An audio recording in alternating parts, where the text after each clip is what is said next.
এসে বলেন যে স্যার সব ঠিক আছে, আপনি সই করে দেন, আমি সই করি না।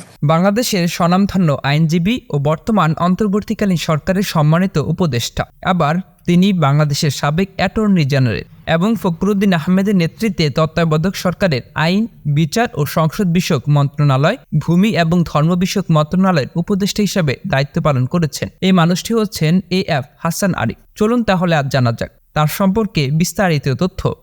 সরকার চাইলেও করতে পারে না।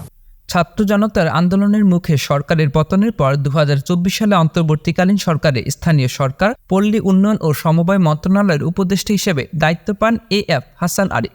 এই মানুষটি 1941 সালে 10 জুলাই কলকাতায় জন্মগ্রহণ করেন। তিনি কলকাতার সেন্ট জেভিয়ার্স কলেজ থেকে মাধ্যমিক এবং উচ্চ মাধ্যমিক শিক্ষা সম্পন্ন করেন। এরপর কলকাতা বিশ্ববিদ্যালয় থেকে স্নাতক এবং LLB ডিগ্রি সম্পন্ন করেন।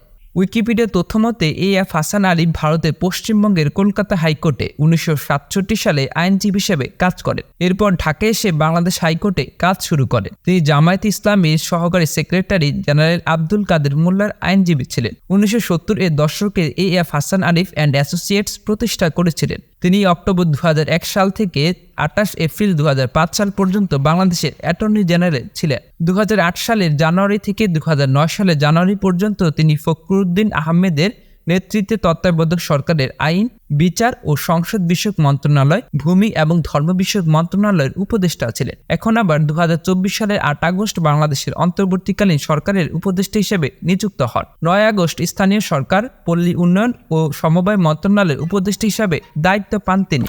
দেশ বিদেশে আলোচিত এমন ব্যক্তিদের নিয়ে সবসময় ভিডিও পেতে স্কিলিপির সাথেই থাকুন। আর অবশ্যই সবার আগে আমাদের সব ভিডিও দেখতে স্কিলিপি চ্যানেলটিকে এখন সাবস্ক্রাইব করুন।